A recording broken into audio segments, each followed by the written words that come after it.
Hello everyone, welcome back to our channel CET Study X. I am Tina Sharma, your mentor. Here we provide you complete knowledge of different type of exams like SSC, HTET, CTET, READ, other government exams, NRA, CET based coaching, and here our specialist and dynamic teachers covers different types of subjects, and that is reasoning, math, English, GK, and yes, daily current affairs are provided on this channel. So yes, this channel provides you all classes free of charges. So this is good opportunity to all of you that in this lockdown period you enhance your knowledge. So stay tuned. This lecture is specially based on Earth longitude, international dateline, meridians of longitude, facts about Earth and Earth rotation. इस सभी topics के बारे में हम one by one इस lecture में बात करने वाले हैं and more interesting things you will get to learn here. So let's get started. This is our first screen, earth longitude. जैसे कि आप इसमें देख रहे हैं, ये हमारी पहली स्क्रीन है जिसमें आपको अर्थ की लॉन्गिट्यूड के बारे में दिखाया हुआ है. उससे पहले मैं आपको थोड़ा सा बता दूं, अर्थ जैसे कि आप सभी को जानते हैं कि जो हमारी पृथ्वी है वो गोलाकार तो है नहीं, ठीक है. अगर हम बात करें उसके उत्तर और दक्षिण ध्रुवों की, तो वो उत्तर और दक्षिण ध्रुवों से कैसी है, थोड़ी चपटी हुई है, ठीक है. और मध्य में अगर हम देखें तो वो थोड़ी सी उभरी हुई है. लेकिन अगर हमें बात करनी है कि हम पृथ्वी के किसी भी अगर देश में जाना चाहते हैं, उसके किसी भी राज्य में जाना चाहते हैं, तो हमें एग्जैक्ट उसकी लोकेशन या फिर उस प्लेस के बारे में पता कैसे चलेगा. तो इस जानकारी को जानने के लिए हमने क्या किया, पृथ्वी को अच्छे से स्टडी करने के लिए हम उसका एक छोटा सा मिनिएचर बना दिए जिसे हम ग्लोब के नाम से जानते हैं, ठीक है. तो ग्लोब में हमने एक काल्पनिक रेखाएं डाली हुई हैं, कुछ काल्पनिक रेखाएं डाली हुई हैं जिन्हीं की उन्हीं लॉन्गिट्यूड और लेटिट्यूड का नाम हमने दे दिया, जो इमेजिनरी लाइन की मैं बात कर रही हूँ, जिसे हम काल्पनिक रेखा बोलते हैं. तो वो काल्पनिक रेखाओं के माध्यम से हम ये जान सकते हैं कि पृथ्वी पर कहाँ पर आप देख सकते हैं कि लंदन है, कहाँ पर ऑस्ट्रेलिया है, ठीक है. उसकी एग्जैक्ट लोकेशन आप बता सकते हैं, और क्योंकि हम भारत में रह रहे हैं तो हम एग्जैक्टली देख सकते हैं, ये जान सकते हैं कि भारत कहाँ पर स्थित है. तो हम बात कर रहे हैं, it is the angular distance measured from the centre of the earth. तो कुछ लाइंस जो है हमने अर्थ के सेंटर से डाली हुई हैं. On globe the lines of longitude are drawn as a series of semi circle, ठीक है. किसे हमने डाली हुई है, बिल्कुल सेंटर से डाली हुई है, और अगर वो ऊपर से नीचे की तरफ जाती हैं तो उसे हमने नाम दे दिया लॉन्गिट्यूड का. और जब हम इसको अगर बात करें कि हमने ईस्ट टू वेस्ट या वेस्ट टू ईस्ट अगर हमें जाना है और हमने इस तरह की जो लाइन डाली हुई है उसे हम बोलते हैं लैटिट्यूड, ठीक है. तो दो टाइप की लाइन हमने डाली हुई है, क्या करने के लिए, मेजर करने के लिए कि हम किसी भी अर्थ के किसी भी कंट्री में अगर जाना है तो हम वहां की एग्जैक्ट लोकेशन या फिर उसका हम एक कह सकते हैं कि हम कहाँ पर वो स्थित है वो हम जान सकते हैं इन्हीं लाइंस की माध्यम से, ठीक है, जिसे हम लॉन्गिट्यूड और लेटिट्यूड कहते हैं. तो हम बात कर रहे हैं यहाँ पर ग्लोब में जो लाइन डाली हुई है वो कहाँ से डाली हुई है, लॉन्गिट्यूड वाली नॉर्थ पोल से साउथ पोल की तरफ जा रही है. नॉर्थ पोल से जो साउथ की तरफ जा रही हैं, इन लाइंस को हम बोलते हैं लॉन्गिट्यूड, और इसे हम क्या कह सकते हैं, इसे हम मेरिडियंस भी कह सकते हैं. There are also called meridians, correct, ठीक है. Now the distance between any two meridians, अगर हम डिस्टेंस की बात करें दो मेरिडियन की, देख लीजिए यहाँ पर, जैसे अगर मैं बात कर रही हूँ -30 से अगर 0 की बात करूँ, या फिर अगर मैं इसके और इसके लाइन के बीच की बात करूँ, तो आप देखेंगे कि अगर जैसे जैसे हम नॉर्थ पोल की तरफ जाएंगे या साउथ पोल की तरफ जाएंगे, आप देख सकते हैं कि इन दोनों के बीच का डिस्टेंस इक्वल हो सकता है क्या, नहीं हो सकता, बिल्कुल नहीं हो सकता. आप एग्जाम्पल ध्यान में रखिए, एक ऑरेंज को आप ध्यान में रखिए, आप साथ में ऑरेंज भी ले सकते हैं. ऑरेंज को ध्यान में रखिए और क्या कीजिए, उस पर आप देखेंगे कि ऊपर और नीचे, यानी कि अगर आप इसका नॉर्थ पार्ट देखेंगे और साउथ पार्ट देखेंगे तो वो दोनों ऊपर नीचे से चपटा है और बीच में से उभरा हुआ है. अगर आप उसमें इमेजिनरी लाइन डालेंगे तो जो ऊपर से और नीचे तक की तरफ डालेंगे तो आप देख सकते हैं कि जैसे जैसे ये नॉर्थ की तरफ जाती जाएगी लाइन, इसका जो डिस्टेंस है वो कम होता चला जाएगा, और जैसे ही वो नीचे की तरफ साउथ की तरफ आती चली जाएंगी लाइन, ठीक है ना, तो क्या होता चला जाएगा, उसका डिस्टेंस ज्यादा होता जाएगा. तो कहने का मतलब यहाँ पर है कि इन दोनों की जो भी हमारी ये लाइंस है, मेरिडियंस है, इनका बीच का डिस्टेंस इक्वल नहीं रहता है. एट द इक्वेटर, अगर हम इक्वेटर की बात करें तो 1 डिग्री पर ये कितना किलोमीटर का डिस्टेंस रखेगी लगभग 111 किलोमीटर। और अगर हम 30 डिग्री नॉर्थ साउथ की तरफ जाएं तो इसका डिस्टेंस कितना हो जाएगा 96.5 किलोमीटर। तो ये एक एग्जांपल है ये बताने के लिए कि जो मेरिडियंस होती हैं या दो जो मेरिडियंस हैं उनके बीच का डिस्टेंस सेम नहीं रहता है। जैसे जैसे अगर आप इसके पोल्स पर चलते चले जाएंगे तो इनका जो डिस्टेंस है वो कैसा होता चला जाएगा, बिल्कुल जीरो, यानी कि जीरो लेवल तक का हो जाएगा, कोई डिस्टेंस इसके बीच में रहेगा ही नहीं, जैसा कि आप इसके नॉर्थ पोल पर देख सकते हैं। नाउ हम बात करते हैं प्राइम मेरिडियन की। प्राइम मेरिडियन जैसे कि आपकी डॉटेड लाइन नजर आ रही है, ये हमारी प्राइम मेरिडियन है, ये 0 डिग्री पर, ठीक है, 0 डिग्री पर है। किस पर है? 0 डिग्री पर। और जस्ट इसके पीछे की अगर बात करें 180 डिग्री, तो ये हमारी लाइन होती है ग्रीनविच, ठीक है। कौन सी लाइन होती है? ग्रीनविच। जो रॉयल ऑब्जर्वेटरी है ये ग्रीनविच ग्रीनविच नियर लंदन, इसी के लंदन के बिल्कुल नजदीक बताया गया है। This meridian is taken by geographers to divide the earth into eastern and western hemisphere. तो जियोग्राफर ने ये लाइन डालकर ये क्या कह दिया है? ये कह दिया है कि जो हमारा अर्थ है अब वो दो पार्ट में डिवाइड हो गया, eastern part and western part, ठीक है, eastern part and western part, ये दो हमारे पार्ट हो गए। किस लाइन की वजह से? कौन सी इमेजिनरी लाइन हमने डाली है तो हमें पता लगा? तो ये हमारी लाइन थी जिसे हमने बोला प्राइम मेरिडियन। अगर आप यहाँ देखेंगे 0 डिग्री पर, इसे प्राइम मेरिडियन बोलेंगे। जस्ट इसके अपोजिट जहां पर 180 डिग्री की का आपको दिखाया हुआ है, ये हमारा ग्रीनिच लाइन है। देन हम बात कर रहे हैं each meridian of longitude is a semi circle. Semi circle तो बनेगा ही बनेगा। अगर आप ध्यान रखिए, आपने कहीं बचपन में लट्टू भी चलाया होगा तो आपने देखा होगा जब हम उसमें धागा लपेटते हैं तो धागा लपेटते लपेटते आपने देखा होगा कि पूरा का पूरा एक सर्कल जाता है ना। और अगर मैं उसको आधा कर दूं या फिर अगर हम एग्जांपल ले रहे हैं बार बार ऑरेंज का, उससे मैं आधा कर दूं तो उससे सेमी सर्कल बन जाएगा ना, आधा सर्कल हो जाएगा। तो 180 डिग्री मेरिडियन जिसे हम इंटरनेशनल डेट लाइन बोलते हैं और इसके बारे में हम आगे पढ़ेंगे भी। जस्ट इसके अपोजिट जैसे कि मैंने बताया 0 डिग्री पर है मेरिडियन, ठीक है। इसको हम और क्या बोलते हैं? इसे हम एंटीपोडल पॉइंट भी कहते हैं। Clear? Now the earth is divided into 24 longitude zone. कितने हैं टोटल लॉन्गिट्यूड जोन? 24 हैं, और ईच बीइंग 15 डिग्री। हर जो है वो कितने डिग्री पर है? 15 डिग्री पर, या फिर हम इसे 1 घंटा अपार्ट इन टाइम बोल सकते हैं। ये मैं बता रही हूं कि आप समय जब देखेंगे कि हमारा अगर भारत में ही ये समय हो रहा है तो अमेरिका में कितना समय हो रहा होगा, उसको समझने के लिए कि कितना समय होगा, ये समझने के लिए हमने कुछ इसको डिग्रीज में डिवाइड किया है और लॉन्गिट्यूडल जोन 24 में बांट दिए गए हैं। और 1 घंटा अगर हम बात करें 1 आवर अपार्ट इन टाइम तो किसके बराबर होगा? 4 मिनट, ठीक है, 4 मिनट पर डिग्री, ठीक है, 4 मिनट पर डिग्री। 1 डिग्री किसके बराबर होगा? 4 मिनट के। ऐसे ऐसे कर करके हम बात करें तो 15 डिग्री किसके बराबर होगा? 1 घंटे के बराबर होगा। क्लियर? नाउ हम बात करते हैं लॉन्गिट्यूड एंड टाइम की। इसके बारे में बात करेंगे, लॉन्गिट्यूड एंड टाइम की, जिसे हम हिंदी में क्या बोल सकते हैं? देशांतर और समय। इसके बारे में बोलेंगे देशांतर और समय। इसको इंग्लिश में क्या बोल रहे हैं? लॉन्गिट्यूड। तो हमने जाना कि समय को नापने के लिए सबसे अच्छा जो साधन हमें प्रकृति ने ही दे दिया है, जिसमें हमने 3 चीजें देखते हैं हम, पृथ्वी, चंद्रमा और जो बाकी ग्रह हैं या फिर उनके ग्रहों की गति। इसके माध्यम से ही हम पता लगाते हैं कि कहाँ पर कैसा समय हो रहा है। जैसे कि आप खुद ही जानते हैं कि हमारी पृथ्वी पर दिन और रात बनते हैं, यानी कि जब सूर्योदय होता है तो हमारा दिन का समय हो जाता है, सूर्यास्त होता है तो हमारा रात का समय हो जाता है। तो ये तो स्वाभाविक सी बात है। तो पूरे विश्व में समय निर्धारण का सबसे अच्छा साधन यही है, ठीक है।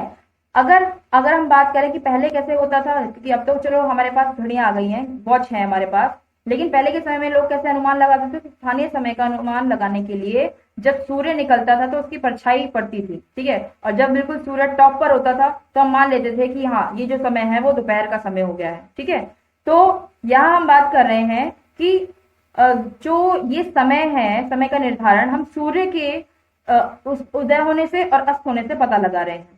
तो हमने क्या किया, अब ये तो हमारा एग्जैक्ट, कई बार हमें क्या होता है, हमें पता नहीं लग पाता एग्जैक्टली अगर हम बताएं टाइम क्या हो रहा है। आज के समय का जो हमारा यांत्रिक जो समय आ गया है, हमारा जो टेक्नोलॉजी वाला टाइम आ गया है, यहाँ पर तो 1-1 सेकंड की बहुत वैल्यू होती है। तो हमने क्या किया, हमें एग्जैक्ट टाइम चाहिए भाई कि एग्जैक्ट टाइम कितना हो रहा है और किस कंट्री में कितना एग्जैक्ट समय हो रहा है। तो places that are on the same meridian have the same local time since the earth makes one complete revolution of 360 degree. सभी को पता है ना, जो हमारा अर्थ है वो रोटेट हो रही है, ठीक है ना, और रिवॉल्यूट कर रही है अपने ही एक अक्ष पर। एक एग्जांपल फिर से हम लेते हैं ऑरेंज का। जब ऑरेंज के बीच में हम बिल्कुल एक सुई या फिर एक लकड़ी अगर हम डाल दें और फिर उसे टिल्टेड कर दें, यानी कि उसे थोड़ा सा तिरछा कर दें, तो फिर वो क्या करें, हम उसको अपनी ही लोकेशन पर, उसी जगह पर हम इसको रोटेट कर दें, ठीक है, रिवॉल्यूट कर दें उसे उसी जगह पर, उसी के अपने अक्ष पर रिवॉल्यूट कर दें, तो वो 360 डिग्री घूम जाएगी, यानी कि पूरा एक चक्कर लगा लेगी। और जब वो पूरा एक चक्कर लगा लेती है तो कितना समय लेती है एक पूरा चक्कर लगाने के लिए, तो पूरा का पूरा लेती है समय 24 आवर्स, यानी कि 24 घंटे। ये तो लगभग मैं बता रही हूँ, ठीक है। It passes through 15 degree in 1 hour और 1 डिग्री इन 4 मिनट, ठीक है। ये भी मैंने आपको क्लियर किया था, राइट।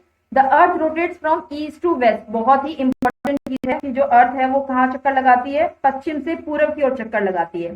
तो इसका मतलब ये हुआ कि वो स्थान जो ग्रीनविच के पूर्व में है, ध्यान से समझना, ये बहुत ही इंपॉर्टेंट है, जो ग्रीनविच के पूर्व में है, पूर्व यानी कि ईस्ट की बात कर रहे हैं, तो उसका समय ग्रीनविच से आगे होगा, ठीक है ना। और अगर वो पश्चिम में है तो उसका समय उससे पीछे होगा। मैं एग्जांपल ले लेती हूँ, जैसे कि अगर मान लो आज अभी जो समय हो रहा है ग्रीनविच से हम लगाते हैं, ग्रीनविच में मान लीजिए आपका समय हो रहा है 12, ठीक है। तो अगर वो पूर्व में जाएगा तो वो एक समय आगे हो जाएगा, 1 घंटा आगे कर लेते हैं, ठीक है। तो यानी कि वहां पर दोपहर के 1 बज जाएगा। और वहीं अगर हम पश्चिम में जाएंगे तो 1 घंटा पीछे चले जाइए, यानी कि वहां पर 11 बजेंगे। बात समझ में आ रही है ये, ठीक है। तो दोबारा मैं बता देती हूँ कि पृथ्वी जब लगभग 24 घंटे में अपना एक पूरा चक्कर 360 डिग्री यानी कि घूम जाती है, तो इसका मतलब ये हुआ कि वो 1 घंटे में 15 डिग्री या फिर 4 मिनट में 1 डिग्री घूमती है। तो इस तरीके से जब ग्रीनविच में दोपहर के 12 बज रहे होंगे, तब ग्रीनविच में 15 डिग्री पूर्व समय होगा। आप इसको ऐसे भी कर सकते हैं, 15 को 4 से गुणा कर दीजिए, यानी कि 60 मिनट, और 60 मिनट किसके बराबर होता है, 1 घंटे के बराबर। तो इसका मतलब वहां पर दोपहर के 12 बजेंगे, ठीक है, दोपहर का 1 बजेगा, कहां पर, जब वो पूरब की ओर जाएगा। और जब हम पश्चिम की ओर जाएंगे, ठीक है ना, तो यहाँ पर क्या हो जाएगा, 1 घंटा कम कर दीजिए, जो हमने ग्रीनविच टाइम है उससे अगर हम 12 से एक घंटा हम कम करेंगे तो यानी कि वहां पर 11 बजेंगे, ठीक है। तो क्या हो जाएगा, वहां पर सुबह के 11 बजेंगे, ठीक है ना, क्योंकि 12 के बाद 12 बज के 1 मिनट पर क्या हो जाती है, फिर दोपहर हो जाती है। तो पश्चिम में कितना हो रहा होगा, सुबह के 11 बज रहे होंगे। तो ये बिल्कुल डेट टाइम का एक एग्जैक्ट लोकेशन बताने का, टाइम बताने का, बिल्कुल सही समय बताने का एक माध्यम है, ठीक है। तो यही चीज थी यहाँ पर, places east of Greenwich see the sun earlier and gain time, various places west of green see the sun later and loss time. Now next अगर हम बात करें यहाँ पर Greenwich whose longitudinal extent is approx 30 degree had adopted only one time zone, selected 82.5 degree east for the standard time, which is 5 hours and 30 minutes ahead of GMT। GMT की full form क्या है, Greenwich mean time. बहुत जरूरी है, जैसे कि हमने बताया कि भारत का एक मानक यामयोत्तर है, यानी कि स्टैंडर्ड, जिसे हम बोलेंगे मेरिडियन है, स्टैंडर्ड मेरिडियन बनाया हुआ है भारत ने, क्योंकि हमें भारत का भी जो राज्य हैं उनके बारे में भी जानना होगा कि किस राज्य में कौन सा समय और कब हो रहा है। जैसे कि आप सभी को जानते हैं कि भारत में सबसे पहले सूर्योदय अरुणाचल की तरफ होता है, ठीक है ना, अरुणाचल की तरफ, इसीलिए उगता हुआ सूरज कहा जाता है उसको। अब हम बात कर रहे हैं कि भारत में ग्रीनविच जो भारत में भी हमने क्या किया, एक लाइन डाल दी कि भाई ये हमारा एक ग्रीनविच की रेखा है, और यहीं से अगर हम बात करेंगे तो यहां से अगर कम चला जाएगा, अगर पूरब की तरफ जाएंगे तो यहाँ पर जो समय है वो कम होगा या ज्यादा होगा, और अगर पश्चिम में जाएंगे तो कम होगा या ज्यादा होगा। ये बताने लगाने के लिए हमने क्या किया, भारत के 82 डिग्री 30 सेकेंड पूर्व में एक लाइन डाल दी और उसको नाम दे दिया भारत ग्रीनविच, ठीक है। जैसे कि मैं आपको यहाँ पे ड्रॉ करके दिखाऊं, मान लो कि एक यहाँ पे भारत है, ठीक है, और भारत के ये जो 2 दिशाएं हैं, ये जो 2 एरिया हैं, ये वाला, ये, ठीक है, ये कितना है 68 डिग्री पूर्व, और ये वाला पार्ट जो है वो कितना है 97 डिग्री पूर्व, ठीक है। बिल्कुल इसके सेंटर में हमने क्या किया, एक लाइन डाल दी, और ये कितने डिग्री पर डाली है, तो 82.5 डिग्री पूर्व, ठीक है, 82 डिग्री 30 सेकेंड ईस्ट में हमने ये लाइन डाली, और इसको हमने नाम दे दिया स्टैंडर्ड मेरिडियन। क्लियर। तो अब ये जो है यहाँ का समय, अगर मैं बात करूं एग्जाम्पल के साथ कि क्या होगा, यहाँ का समय मान लीजिए एग्जांपल ले रही हूं मैं, अगर हो रहे हैं यहाँ पर, अगर बात करें कि लंदन में दोपहर के 12 बजे हैं, ठीक है, लंदन में अगर दोपहर के 12 बजे हैं, तो हम क्या करेंगे, इस स्टैंडर्ड टाइम की वजह से हम इसमें क्या ऐड कर देंगे, 5 hour 30 minute ऐड कर देंगे, ठीक है, 5 hour 30 minute ऐड कर देंगे। तो ऐड करने से क्या होगा, जब हमने अगर मैंने दोपहर के 12 बजे बताया था कि लंदन में दोपहर के 12 बज रहे हैं, तो दो में आप 5 घंटे 30 मिनट ऐड कर दो, तो कितना हो जाएगा, 7:30। यानी कि भारत में शाम के 7:30 बजे होंगे, अगर लंदन में कितना टाइम हो रहा है, दोपहर के 2 बज रहे हैं। तो ऐसे ही आप किसी और स्टेट कंट्री का, ऐसे आप भारत से आइडिया लगा सकते हो कि जीएमटी जो है हमारा यही चीज बताता है कि आप किस तरीके से भारत में, अगर आप ऑस्ट्रेलिया में है तो भारत में कितना समय हो रहा होगा, इसका अंदाजा आप लगा सकते हैं। यानी कि उसमें कितना आपको ऐड करना होगा, बस सिंपली इतना याद रखो कि उसमें 5 घंटे 30 मिनट आपको ऐड करने होंगे। यहाँ तक ये बात समझ में आ गई है आपको। ये हमारी प्राइम मेरिडियन है 0 डिग्री पर, और इसके अपोजिट बिल्कुल अगर आप देखेंगे तो 180 डिग्री पर क्या है, ग्रीनविच लाइन, ठीक है, जीएमटी। अब हम बात करते हैं नेक्स्ट की। अच्छा, उससे पहले मैं आपको एक बता दूं, prime meridian, there are 8 countries that lie on the prime meridian. Prime meridian पे जो कंट्री जहां से गुजर रही है, ये यहाँ से गुजरती है, तो यहाँ पर सीधी सी बात है, कोई ना कोई आपको कंट्री यहाँ पर मिलेगी ही मिलेगी। तो अगर क्वेश्चन आता है कि जी प्राइम मेरिडियन से गुजरने वाली कंट्रीज के नाम बताइए, तो यहाँ पर टोटल 8 कंट्रीज हैं, जिनके नाम आपको कैसे याद करने हैं, 3 + 5 35 करके याद कर लो। 3 यूरोप की कंट्रीज हैं और 5 अफ्रीका की कंट्री है। 3 यूरोप की कंट्रीज हैं और 5 अफ्रीका की कंट्रीज हैं। जो यूरोप की कंट्रीज है उनमें कौन कौन सी हैं, इंग्लैंड, फ्रांस, स्पेन। कौन कौन सी है, इंग्लैंड, फ्रांस, स्पेन। और अफ्रीका की जो 5 कंट्री है वो कौन कौन सी है, अल्जीरिया, माली, बुर्किना फासो, टोगो और घाना। ठीक है, तो ये हमारी 5 कंट्री कहाँ की है, अफ्रीका की। ठीक है, ये कई बार क्वेश्चन इससे पूछ लेते हैं कि प्राइम मेरिडियन से गुजरने वाली कंट्रीज कौन सी नहीं है। तो आपको अगर ये पता है कि कौन कौन सी हैं, तो आप ये आसानी से पता लगा सकते हैं कि इनमें से कौन सी कंट्री नहीं होगी। अब हम बात करते हैं इंटरनेशनल डेट लाइन की। It is the 180 degree meridian. जैसे कि मैंने बताया था, प्राइम मेरिडियन के बिल्कुल अपोजिट में अगर देखें तो 180 डिग्री पर आपको नजर आएगी international date line, running over the Pacific. कहाँ से होकर गुजर रही है ये, तो Pacific ocean, deviating at Aleutian island, Fiji, Samoa and Gilbert island से होकर गुजर रही है। और इसकी जो शेप होती है वो जिगजैग लाइन की तरह है। ठीक है, पहले ये स्ट्रेट लाइन हमने डाल दी थी इमेजिनरी, लेकिन वो एग्जैक्ट नहीं हो पाई। ठीक है, समय को निर्धारण करने में थोड़ा समस्या उत्पन्न हो रही थी, इसलिए हमने क्या किया, उसको ऐसे जिगजैग शेप में शो कर दिया। ठीक है, तो इसीलिए हमने इसको यहाँ पर इस तरीके से शो किया हुआ है। अच्छा, अब हम बात करते हैं कि इंटरनेशनल जो डेट लाइन है ये किस तरीके से हमें समय को बताने में मदद करेगी। तो जो ट्रैवलर्स हैं, अगर वो इस लाइन के वेस्ट टू ईस्ट जाते हैं, वेस्ट से ईस्ट की तरफ जाते हैं, ठीक है, वेस्ट से ईस्ट की तरफ जाते हैं, तो क्या होगा, जैसे एग्जांपल लें, जापान से यूएसए की तरफ जा रहे हैं, जापान से यूएसए की तरफ जा रहे हैं, तो यहाँ पर जो समय जो दिन होगा वो एक दिन बढ़ जाएगा। मान लो अगर यहाँ पर 3 तारीख है, तो अगर वो वेस्ट से ईस्ट वेस्ट वार्ड जा रहा है, वेस्ट से ईस्ट की तरफ जा रहा है, तो यहाँ पर अगर आपका ग्रीनविच पर 3 तारीख है, तो 3 से वेस्ट की तरफ जाओगे तो 1 कम कर दो, ठीक है, और ईस्ट की तरफ जाओगे तो क्या होगा, 1 दिन ज्यादा कर दो। ठीक है, वेस्ट टू ईस्ट। और अगर आप ईस्ट टू वेस्ट जाते हैं, ईस्ट से वेस्ट की तरफ जाते हैं, तो यहाँ पर 1 दिन क्या होगा, कम कर दो। यानी कि यहाँ पर अगर मैं बात करूं, यहाँ 3 तारीख है, ये इस लाइन की बात कर रही हूँ, यहाँ पर अगर 3 तारीख है, ठीक है ना, तो अगर आप ईस्ट से वेस्ट की तरफ जा रहे हैं, यानी कि यहाँ पर क्या हो जाएगा, 2 तारीख, क्योंकि 1 दिन कम हो गया। ठीक है, और अगर आप वेस्ट टू ईस्ट जाएंगे, यानी कि यहाँ पर 3 के बाद, यानी कि 1 दिन जुड़ जाएगा, यानी कि यहाँ जाएगी 4। क्लियर हो गई बात। वेस्ट टू ईस्ट जाओगे तो 1 दिन बढ़ेगा, और ईस्ट टू वेस्ट जाओगे तो 1 दिन घटेगा। क्लियर हो गई ये बात, राइट।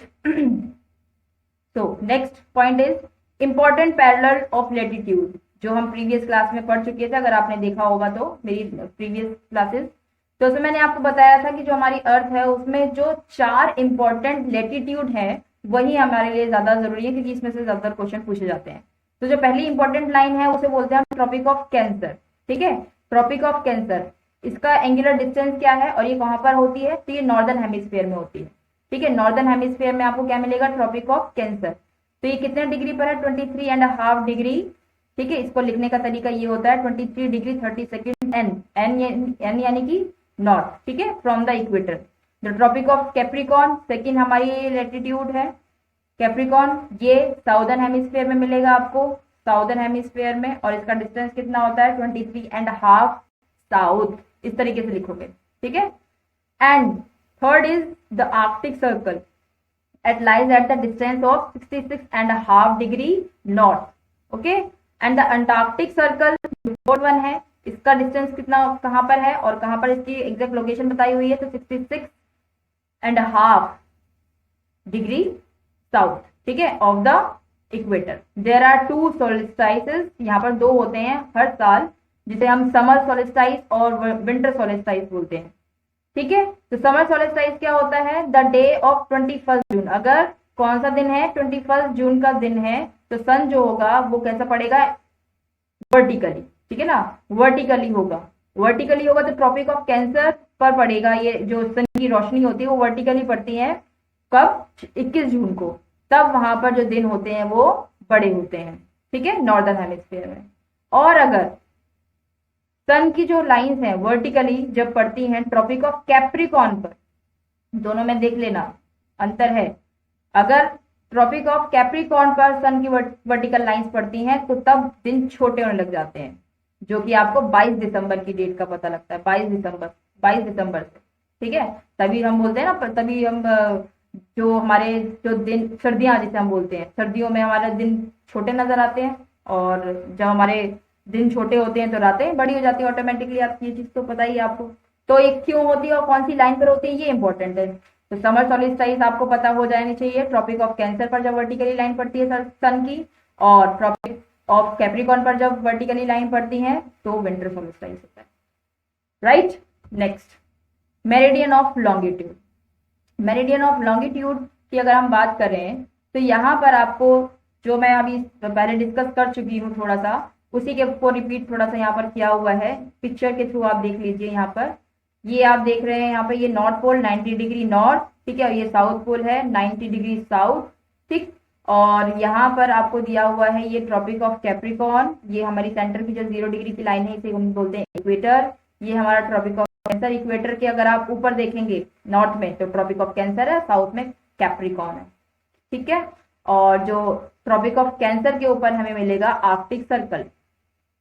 क्लियर, तो ये कुछ लाइंस होती हैं जो इंपॉर्टेंट हैं आपके लिए लेटीट्यूड में। And latitude is always found and written before longitude, that is Luanda, Angola, ठीक है, और इसकी लोकेशन देखो यहाँ पे बताई हुई है 80 degree 50 second south and 30 degree 15 second east. Clear, ये प्राइम मेरिडियन और या फिर इसे ग्रीनविच मेरिडियन बोला है, यहाँ पर दिखाया हुआ, ठीक है। तो ये आपका यहाँ पर था local time of any place in 12 noon when the sun is exactly overhead.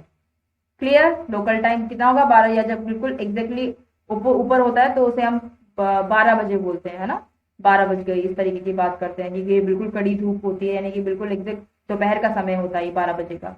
Greenwich mean time, the time of 0 degree longitude is called Greenwich mean time. It is based on local time on the meridian passing through the, कहाँ से होकर, London के से होकर ये गुजरती है। Indian standard time की मैंने बात की थी, ये 82.5 डिग्री पर होता है, ठीक है। अब प्लेस इलाहाबाद, कहाँ से होकर, हाँ ये बहुत जरूरी है कि इंडियन स्टैंडर्ड लाइन जो है वो कहाँ से होकर गुजरती है, तो नियर इलाहाबाद।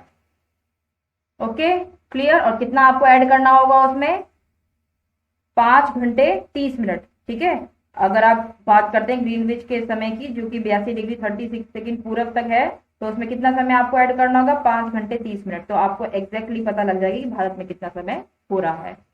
चलिए अब थोड़ा सा फैक्ट्स लेते हैं हम अर्थ के फैक्ट्स के बारे में। अगर हम आपसे बात करें तो अर्थ जो है, सबसे पहले हम बात करते हैं प्लेनेट होता है, और यही एक ऐसा प्लेनेट है जहाँ पर हम रह सकते हैं, डेंसेस्ट है, जहाँ पर जीवन है, और इसका सरकमफेरेंस कितना है, तो 40,232 किलोमीटर, और अगर इसके एरिया की बात करें तो कितना है, 510 मिलियन स्क्वायर किलोमीटर।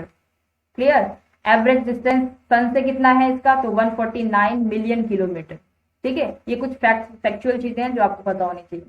अर्थ पेरिहीलियन, अर्थ पेरिहीलियन का मतलब क्या है, यानी कि अर्थ का सन से दूरी, ठीक है, अर्थ की सन से जो दूरी है, सॉरी नियरेस्ट, ठीक है ना, nearest position of the earth to sun, जब अर्थ जो है वो सन के बिल्कुल नजदीक होती है तो उसे अर्थ पेरिहीलियन बोलेंगे। The earth reaches its perihelion on January 3। अभी आपको पता होना चाहिए कब होता है ये समय, तो जनवरी 3 का जो समय होता है every year at a distance about 147 million kilometre. ठीक है, तब इसका जो दूरी होगी अर्थ से सन की कितनी होगी, 147 मिलियन किलोमीटर। ठीक है, क्योंकि क्या है, ये इसके नजदीक में है, नियरेस्ट पोजीशन है ये अर्थ पेरिहीलियन। और एफिलियन क्या बोलेंगे, जब सन की अर्थ से जो पोजीशन है वो दूर होती है। ठीक है, द अर्थ रीचेज इट्स एफिलियन, और ये जाती कब है, जुलाई 4 की तरफ। ठीक है, क्योंकि आपको सबको पता है जो हमारी सारे प्लैनेट्स हैं वो एक ऑर्बिट है जिस पर वो घूम रहे हैं। ठीक है, तो उस पर जब वो घूमते तो बिल्कुल वो अंडाकार की शेप का है, बिल्कुल गोल नहीं है। तो एक समय ऐसा आता है जब प्लैनेट जो होता है वो सन के बिल्कुल नजदीक होता है, और जब एक समय आता है जब वो अर्थ सन से बिल्कुल दूर चला जाता है। तो जब वो सन के बिल्कुल पास में आता है तो उसे अर्थ पेरिहीलियन बोलते हैं, और जब सन से दूर चला जाता है तो उसे एफिलियन बोलते हैं। ठीक है, तो वो अर्थ की हम अभी बात कर रहे हैं, तो जब वो अर्थ जो है वो सन से दूर हो जाता है तो ये कौन सा समय पर होता है, किस दिन होता है, जुलाई 4 को होता है, और डिस्टेंस कितना होता है उसका, 152 million kilometre. Clear, the shape of earth is oblate sphere of oblate ellipsoid that is almost spherical, flattened a little at the poles with slightly bulge at the center। ये मैं आपको बता चुकी थी कि पोल्स पर ये फ्लैटेंड होता है और इसके चारों तरफ अगर हम देखें तो उभरी हुई होती है अर्थ। अब हम बात करते हैं टाइप ऑफ अर्थ मूवमेंट। अर्थ की मूवमेंट जो है वो दो टाइप की होती है, रोटेशन जो कि डेली मूवमेंट होती है जिससे दिन और रात बनते हैं, और एक होता है रिवोल्यूशन जो साल में एक बार होती है जिससे एक साल पूरा होता है। तो ये कुछ फैक्चुअल चीजें थी अर्थ की। अब हम बात करते हैं अर्थ रोटेशन की। ठीक है, spins of its imaginary axis from the west to east. कैसे घूमती है अर्थ, वेस्ट टू ईस्ट घूमती है, और समय कितना लगता है उसे पूरा एक चक्कर लगाने में, तो जैसे मैंने बताया था लगभग 24 घंटे लगते हैं, लेकिन एग्जैक्ट अगर मैं बात करूं तो 23 hours 56 minute and 40.91 second. Rotational velocity at equator, उसकी वेलोसिटी कितनी होती है, जैसे कि हम बाइक चलाते हैं तो उसकी भी कुछ स्पीड होती है, कुछ वेलोसिटी होती है, तो उसी तरीके से अर्थ की रोटेशन की वेलोसिटी कितनी है, 1066.7 किलोमीटर पर आवर। ठीक है, और and it decreases toward the poles, poles की तरफ ये डिक्रीज होती चली जाती है, वेयर इट इज जीरो, जहां पर ये बिल्कुल जीरो हो जाते हैं। Earth rotation result, earth rotate कर रहे तो इसका क्या कारण है, अगर रोटेट कर रही है तो इससे हमें फायदा क्या है या फायदा नहीं, इससे हम अर्थ पर क्या बनता है। ठीक है, अर्थ रोटेट कर रही है तो अर्थ पर किस तरीके से हम चीजें जो है अनुभव करते हैं। तो सबसे पहले बात है कि दिन और रात रोटेशन की वजह से ही हमें पता लगते हैं। उसके बाद difference 1 hour between 2 meridian which is, ये मैं बता चुकी हूँ, 2 मेरिडियन के बीच में कितना डिफरेंस होता है, 15 degree. Change in direction, direction जो होती है विंड्स की, ओशियन करंट की, ये भी रोटेशन की वजह से ही होता है। ठीक है, टाइड्स का उठना और नीचे गिरना हर दिन का, ये भी अर्थ की रोटेशन की वजह से ही हो रहा है। The longest day in North Hemisphere is June 21, while shortest day is on 22 December, and इसी तरीके से वाइस वर्सा साउथ हेमिस्फीयर में भी चलता है। ठीक है ना, and day and night is almost equal at the equator, equator पे डे और नाइट इक्वल ही होते हैं ऑलमोस्ट, क्योंकि हमारी जो अर्थ है वो टिल्टेड है कितने डिग्री, 23.4 डिग्री टिल्टेड है। क्लियर, अर्थ रिवॉल्यूशन, और अगर हम अर्थ रिवॉल्यूशन की बात करें, it is earth motion is elliptical orbit around the sun। earth average orbital is, अर्थ की ऑर्बिटल एवरेज वेलोसिटी कितनी है, 29.79 किलोमीटर पर सेकेंड। एंड जब ये पूरा का पूरा एक कंप्लीट रिवॉल्यूट कर लेती है, ठीक है, यानी कि सन का पूरा एक चक्कर लगा लेती है, तो लगभग उसे 366 दिन लगते हैं, और अगर एग्जैक्ट मैं बात करूं तो 365 days 5 hours 48 minute and 45.51 second. तो इसका रिजल्ट ये होता है कि वो पूरा का पूरा एक साल कंप्लीट कर लेती है। क्लियर, तो ये रिवॉल्यूशन से हमने क्या सीखा, रिवॉल्यूशन से क्या होता है, अर्थ में तो चेंजेस होते हैं, सीजन चेंज होते हैं, वेरिएशन इन लेंथ होती है, लेंथ में डे और नाइट की लेंथ में चेंजेस आते हैं, वेरिएशंस आते हैं, शिफ्टिंग ऑफ विंड्स बेल्ट की हम आगे बात करेंगे, ठीक है। उसमें जो चेंजेस आते हैं वो भी रिवॉल्यूशन की वजह से ही आते हैं। तो ये सब चीजें हमने बात की कि अर्थ रोटेट करती है, रिवॉल्यूट करती है, तो उससे क्या होता है। तो आज की हमने क्लास में सिर्फ इतनी बात की है कि मेरिडियन ऑफ लॉन्गिट्यूड क्या है, इंटरनेशनल डेट लाइन कैसे होती है, हम समय निर्धारित कैसे करते हैं किसी भी कंट्री का। आई होप आपको ये लेक्चर अच्छा लगा होगा। नेक्स्ट लेक्चर में हम बात करेंगे अर्थ इक्लिप्स की, वॉल्केनोज की और माउंटेन्स की। Thanks for watching. Follow us on Telegram channel CET StudyX, and you can follow us on Instagram @Tina Sharma 6228. Please like, share and subscribe our channel. Thank you once again.